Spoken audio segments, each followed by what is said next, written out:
من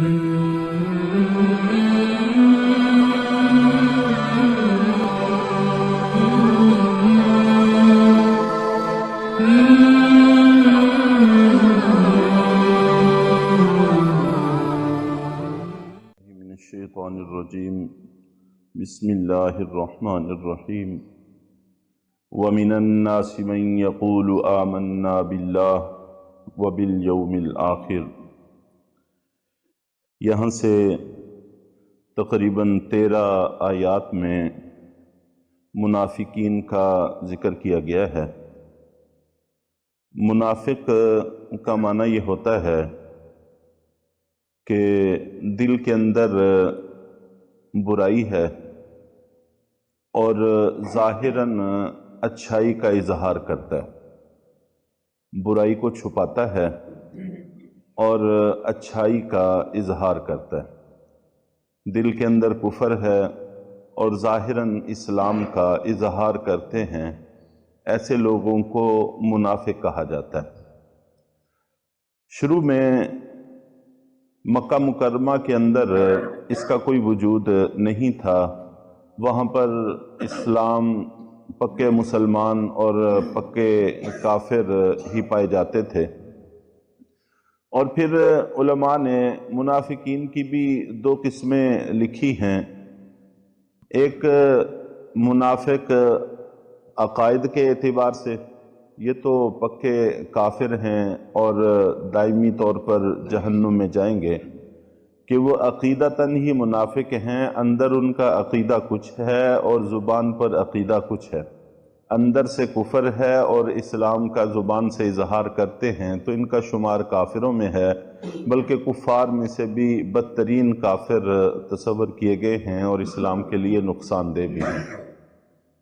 اور دوسری قسم کے منافق وہ نفاق عملی ہے کہ عقائد تو ان کے مسلمانوں والے ہیں، عقائد کے اعتبار سے تو کوئی مسئلہ نہیں ہے، چنانچہ یہ مسلمان ہی شمار ہوتے ہیں، مسلمانوں کی فہرستوں میں ہی رہیں گے، آخرت میں بھی انشاءاللہ ان کے ساتھ مسلمانوں والا ہی معاملہ ہوگا، لیکن منافقوں والے اعمال اپنائے ہوئے ہیں۔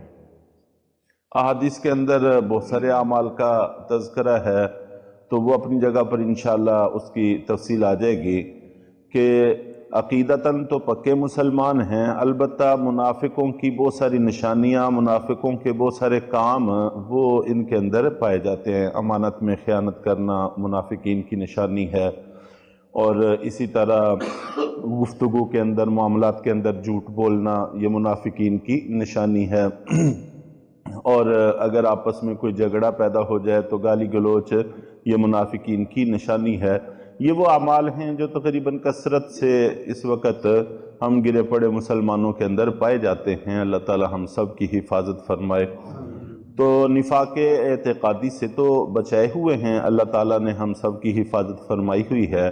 تو نفاق عملی یہ بھی بدترین گناہ ہے، اس سے بھی اللہ تعالیٰ ہم سب کی حفاظت فرمائے، کوشش کرتے رہنا چاہیے۔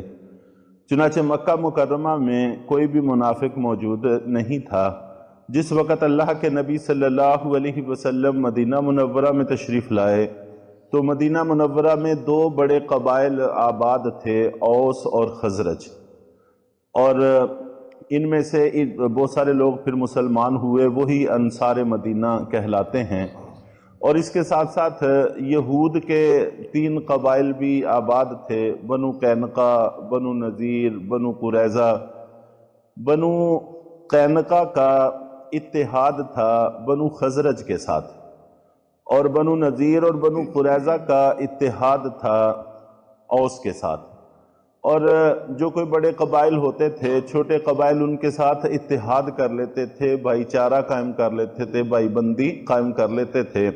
اس کا مقصد یہ ہوتا تھا تاکہ ہماری جمعیت مضبوط ہو جائے، ہمیں تحفظ مل جائے، جتنے لوگ زیادہ ہوں گے، جتنے تعاون کرنے والے، مدد کرنے والے زیادہ ہوں گے، اتنا تحفظ رہے گا۔ جنگوں کے زمانے تھے، ایک دوسرے پر چڑھائی کرنے کے زمانے تھے، تو تحفظ کے لیے قبائل ایک دوسرے کے ساتھ اتحاد کرتے تھے، اور پھر یہ اکٹھے جنگیں لڑتے تھے اور اکٹھے آپس میں لین دین کیا کرتے تھے۔ تو یوں اوس کے بنو نذیر اور بنو قریظہ کے ساتھ اتحاد تھا، اور خزرج کا بنو قینقاع کے ساتھ اتحاد تھا۔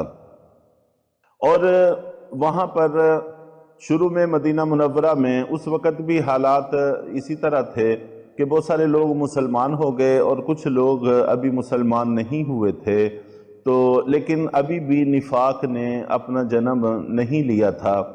پھر رفتہ رفتہ مسلمانوں کو اللہ تعالیٰ نے ترقی عطا فرمائی، اور یہاں تک کہ غزوہ بدر وجود میں آیا۔ جب غزوہ بدر میں اللہ تعالیٰ نے مسلمانوں کو زبردست قسم کی کامیابی عطا فرمائی، اب یکا یک کچھ لوگوں نے نفاق کا لبادہ اوڑھ لیا۔ یہ وہ تھے جنہوں نے ابھی اللہ کے نبی صلی اللہ علیہ وسلم کو تسلیم نہیں کیا تھا۔ اب جب کہ مسلمانوں کو بڑی کامیابی مل گئی تو اب دونوں طرف طاقتیں ان کو مساوی نظر آنے لگیں۔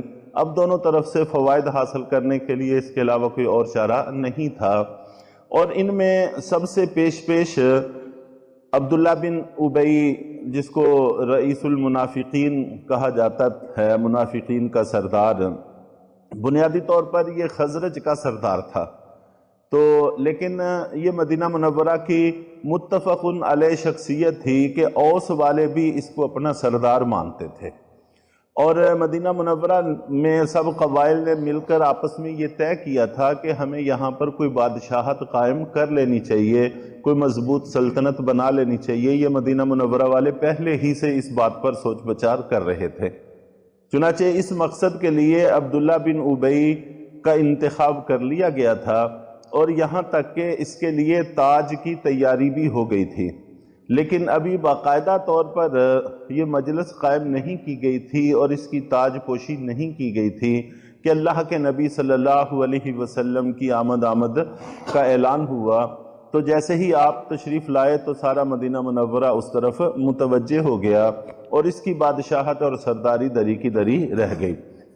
تو یہ چیز اس سے ہضم نہ ہو سکی، اور شروع میں کھلم کھلا مخالفت جتنی اس سے ہو سکی کرتا رہا، لیکن بعد میں جب اللہ نے مسلمانوں کو کامیابی عطا فرمائی تو پھر اس نے نفاق کا لبادہ اوڑھ لیا، اور اس کے زیر اثر جو بہت سارے لوگ تھے وہ بھی اس کے ساتھ شامل ہو گئے۔